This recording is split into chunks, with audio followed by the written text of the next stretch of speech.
Ah, ye seek the tale of the world's birth, do ye? Well then, settle in, for this is a story older than the mountains, older than the stars themselves. Long before mortals walked upon the land, before even the gods we know took their thrones, there was naught but the primordial essence, the raw, swirling stuff of existence itself. It was neither light nor dark, neither form nor void, just chaos, eternal and unshaped. From this essence, twin goddesses arose, two halves of a whole, alike in beauty but opposite in nature. One, Selûne, was silver-haired and radiant, the embodiment of light and warmth. The other, Shar, was raven-haired, a figure of shadow and secrecy. Together they were known as the sisters who were one, and it was they who first sought to bring order from the formless void. In their divine hands, the heavens and the world took shape. They wove the great tapestry of existence, breathing life into Shontea, the first of many gods to come. The heavens gleamed with celestial bodies, and the world below stirred with the promise of life. But all was not harmonious for long. A rift formed between the sisters. Selûne wished to nurture and guide creation, but Shar, well, she wished to keep all things within her endless shadow. The sisters fell into conflict, and from their struggle arose the first of the greater gods, deities of war, murder, magic, death, and more, each born of the raw fury of their battle. Balance was sought, but peace was fleeting. Then came a moment that changed all of existence. To aid the young goddess Shontea and bring warmth to her world, Selûne reached beyond the universe itself and grasped a fragment of an ever-living flame. Though it seared her terribly, she cast it into the heavens, birthing the sun. This light, this warmth, enraged Shar beyond reckoning. She struck at Selûne with all her might, seeking to extinguish all light forever. Weakened and desperate, Selûne made a final, desperate gambit. She tore a portion of her very essence free, an act that nearly ended her, and hurled it at her dark sister. The force of this sundered a piece of Shar's own being, and from the mingling of their power arose Mistral, the first goddess of magic. In that moment, balance was struck. Creation endured, magic was born, and the eternal struggle between light and dark carried on. To this day, Selûne and Shar wage their ceaseless contest. The Moon Maiden shines her light upon the world, and the Lady of Loss seeks ever to smother it in darkness.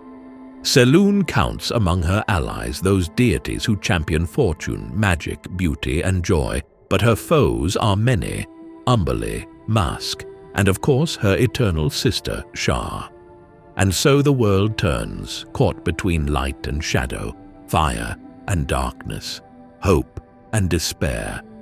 But mark my words, young one, though the dark may creep and the night may linger, the light of the Moon Maiden will always endure. Aye, that it will. Now, Lawbrary, what do you know about the two sisters? Let's start with Selûne, shall we? When Selûne journeys to the realms, she is said to appear in many forms and is depicted in religious art as everything from a female face on a lunar disc to a dusky-skinned woman with wide, radiant eyes and long ivory-colored hair, to a matronly middle-aged woman whose dark hair is streaked with grey. In Durpa, Estegund, and Var the Golden, Selûne is worshipped as part of the Adama, the Durparian concept of a world spirit that embraces and enfolds the divine essence that is part of all beings. Here she is known as Lucha, she who guides. Lucha oversees connections and relationships, guiding herdsmen to good pastures, blessing marriages, helping lost ships at sea, and ensuring safe births. It can be safely said that as the moon changes, so does the nature of the moon goddess. Selûne's eternal foe is the evil goddess Shar, and she battles her ceaselessly on many planes of existence, both through mortal worshippers and servitor creatures. The undying enmity between the two goddesses predates the existence of most, if not all, of the present-day existing Faerûnian deities. The enmity between Shar and Selûne carries into their priesthoods, such that open battle often occurs when followers of each faith meet. Selûne also struggles with Umberlee constantly over the fate of ships at sea, and with Mask over the works of mischief and evil he performs. In the shadows, the moon's soft glow creates.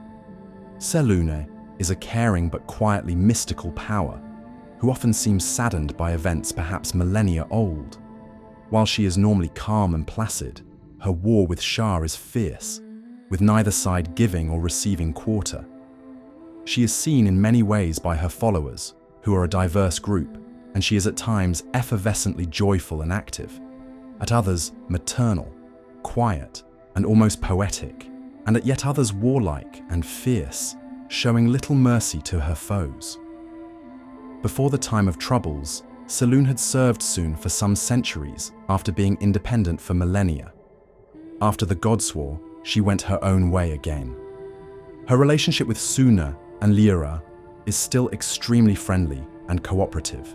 Selûne is served by the Shards, a group of shining female servitors. The Shards can grow wings or banish them as they desire, and have long, flowing blue hair and pearly white skin. They are in reality planetars. Loss is the nature of Shar. One of the dark gods, she is a deeply twisted and perverse being of ineffable evil and endless petty hatred and jealousy. She rules over pains hidden but not forgotten, bitterness carefully nurtured away from the light and from others, and quiet revenge for any slight, no matter how old. She is said to have the power to make her devout followers forget their pain. Yet, what occurs is that they become injured to the loss, treating it as a common and natural state of being. The basic inanity of life and foolishness of hope which is hidden, never to be revealed. She can always clearly perceive every being, object, and act performed within darkness. In temples, representations of the goddess are either a black sphere outlined in racing, magically animated flames of purple, or paintings of a beautiful human with long raven black hair dressed in swirling dark garb. She smiles coldly, and her large eyes have black pupils and are otherwise solid purple. Shar is the mortal enemy of Selûne and battles her ceaselessly on many planes through mortal worshippers and servitor creatures. The undying enmity between the two goddesses is older than recorded time. During the time of troubles, Shar killed Ibrandil, a lesser power of caverns, dungeons, and the Underdark worshipped in Kalimshan, the Shining South, and even Waterdeep, for daring to subvert those who venerate the dark away from her. When it comes to churches and their manifestations, the two sisters differentiate considerably. Selûne has a calm, placid nature, but the specifics of her personal form change with the moon. Sometimes she appears as a dusky-hued, long-limbed woman with wide, radiant lime-green eyes and knee-length tresses of ivory-white hair. And sometimes she is a ghostly, lithe form with dark hair and eyes, but robes of white that trail moon motes. At other times, she appears as a fair but matronly woman of middling years, who dwells among mortals from time to time, with some scribes indicating that she was once an innkeeper in Waterdeep. In time with the moon, Selûne is continually either glowing to full glory or aging and dying. But this change is only an outward appearance and does not involve any diminishment of powers, at least as far as dealings with mortals are concerned. Whatever her form, she constantly glows with a faint blue-white moonlight whenever her surroundings are dark. The moon goddess also manifests as trails of dancing light motes known as moon dust, or moon motes that resemble will-o-wisps. These guide folk, who are lost at night or who must travel over treacherous ground. They also appear in order for her faithful to provide the light necessary to perform a delicate task. These moon motes may exude sparkling, glowing drops of pearly liquid, which Selûnite clergy gather and prize highly, using as an ingredient of power in many helpful potions and healing ointments. She also sends owls, were-dragons, certain lycanthropes, and shape-changing creatures, and the shards to aid mortals or to show her favor or presence. Shar, on the other end, favors two forms, the Night Singer and the Dark Dancer. The Night Singer is a 12-foot-tall presence whose female form is masked in feathers of all sorts that trail away into an increasingly intangible cowled cloak of gigantic proportions that merges into any shadows and darkness present.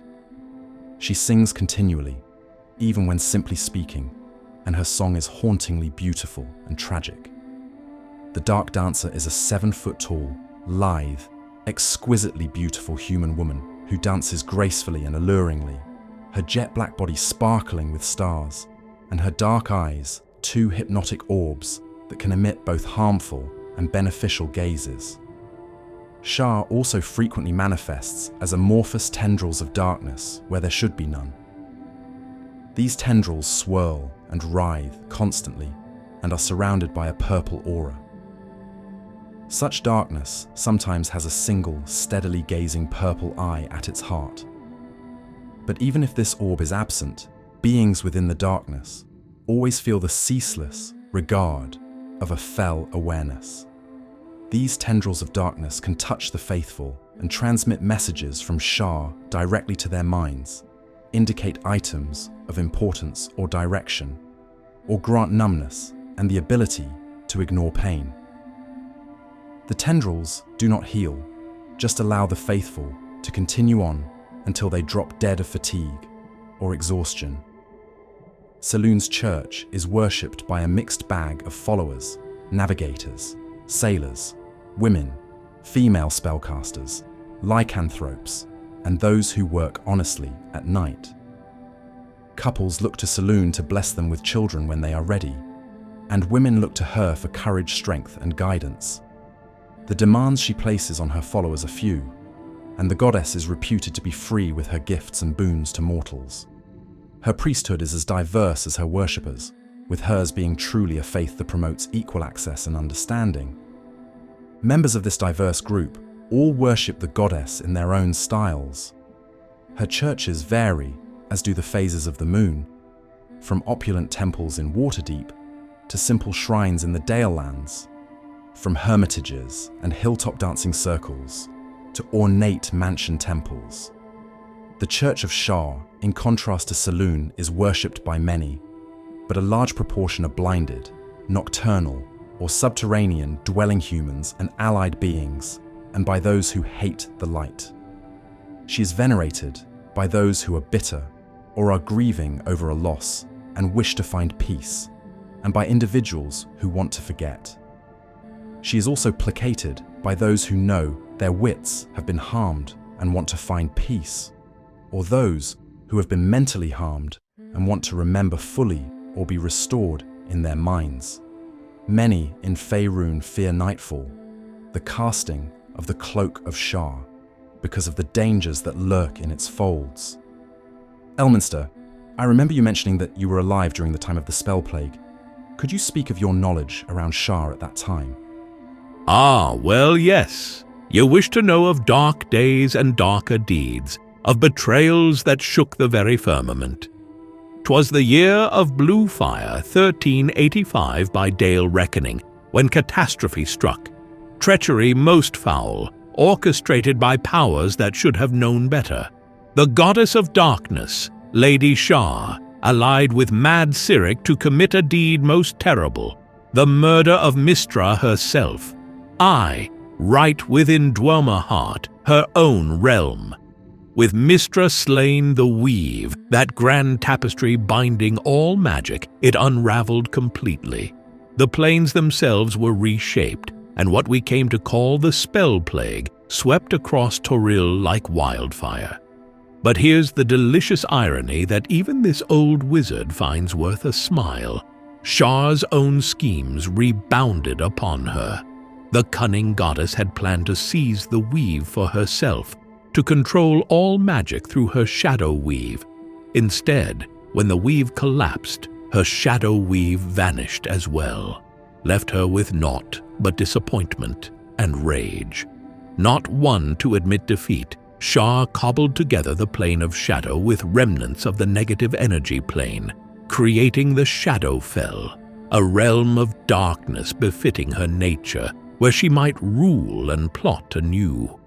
She did manage to absorb much of her son Mask's divinity, though the clever god secreted away a portion using the Black Chalice. This power found its way to Erevis Kale, though Rivelin Tanthol and Drasek Riven shared in this blessing, or curse, depending on one's perspective. Then came the year of the Rune Lord's Triumphant, 1487 DR, on the eve of the Second Sundering. Shar's ambitions knew no bounds. Through her Netherese puppets in Thultanthar and their Sembian vassals, she sought to usurp the weave before the Tablets of Fate could be renewed. Had she succeeded, she would have eternally claimed Mystra's mantle as goddess of magic. She manifested before Telemont Tanthul himself and sent his Shadowvar agents across Faerun, hunting down the chosen of other gods, draining places where the weave yet held strong. This put her directly in my path, and those of my allies, as we sought to strengthen what remained of the weave. Our conflict reached its peak when I infiltrated Candlekeep, seeking instructions left by my old friend Kelban Arunson on how to repair the damaged weave. I discovered several monks had been replaced by Shadowvar agents, led by one particularly troublesome fellow named Miranda. And I must confess, even old Elminster makes errors of judgment. In my efforts, I inadvertently helped Larlock drain the mythal of Candlekeep. But even with my blunder, Shar's schemes at Candlekeep came to naught. Her agents there met their end, and her grand design unraveled once more. The Lady of Loss continues her eternal schemes, but remember this, young one. Even the darkest night must eventually yield to dawn. Even gods may find their plots foiled by mortals who stand firm against the darkness. Now, might ye be interested in hearing about the time I transformed Manshoon into a particularly irate chamber pot? That's a tale worth the telling. But for now, Lorbrary, let them know about the dogmas of each of the goddesses, would you, old chap? Selûne's ethos seems to be one of acceptance and tolerance over any other overriding principle. All are to be made welcome in her faith and seen as equal, and fellow Selûnites should be aided freely, as if they were one's dearest friends. May Selûne guide your steps in the night and bring them to the new dawn, is the common blessing of priests of Selûne to the faithful. Novices are charged with the words of the goddess. Let all on whom my light falls be welcome if they desire to be so. As the silver moon waces and wanes, so too does all life. Trust in my radiance, and know that all love alive under my light shall know my blessing. Turn to the moon, and I will be your true guide. Shar, in contrast with her dark justiciars and dark followers, are instructed to reveal secrets only to fellow faithful, and to never follow hope or turn to promises of success. They should quench the light of the moon whenever they find it, and hide from it when they cannot prevail. Above all, the dark should be a time to act, not to wait. Faithful of Shar are not supposed to hope, and are therefore forbidden to strive to better their lot in life, or to plan ahead, except in matters directly overseen by the clergy of the Dark Goddess. They focus on consorting with beings who are notorious good doers, who actively serve their deities in a sin unless undertaken to the advantage of them in purely business dealings, or to corrupt them from their beliefs into the service of Shar.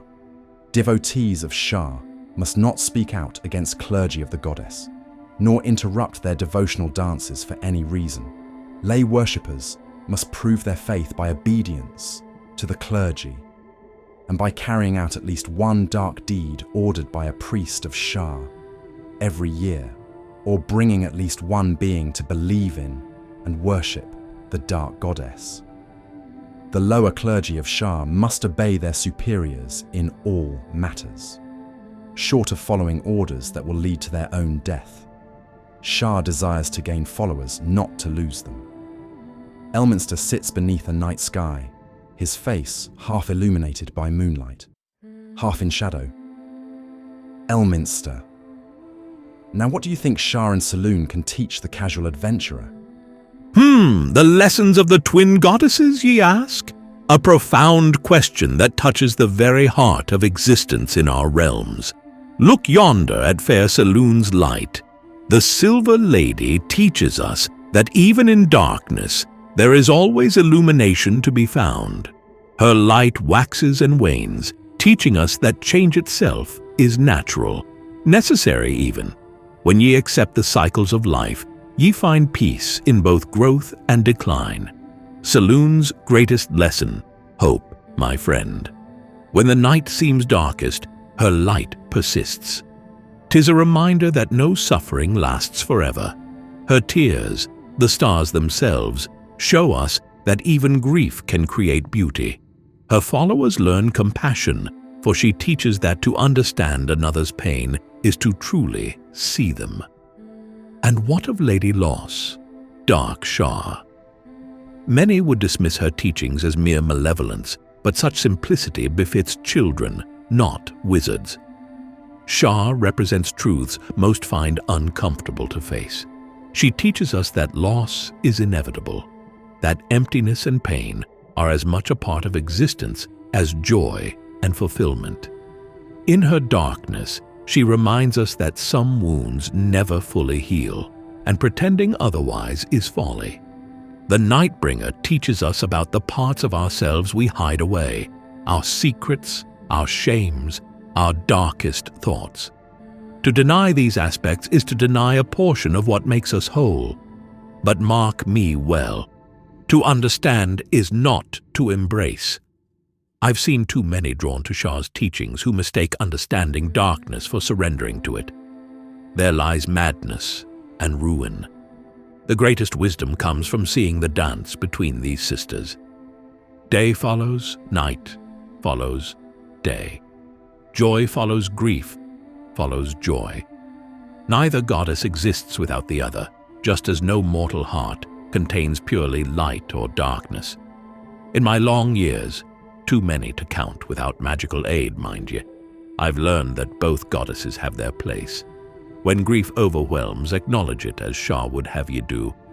But then, seek Selûne's light to guide ye forward. We mortals contain multitudes. The priestess of Selûne who never admits to feeling abandoned. The Sharan cultist who secretly treasures a childhood memory of moonlight.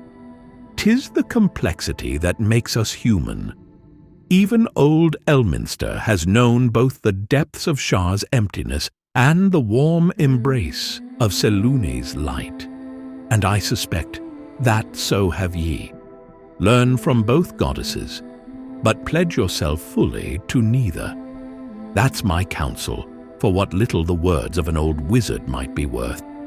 Now then, about that flask of Evermead ye promised.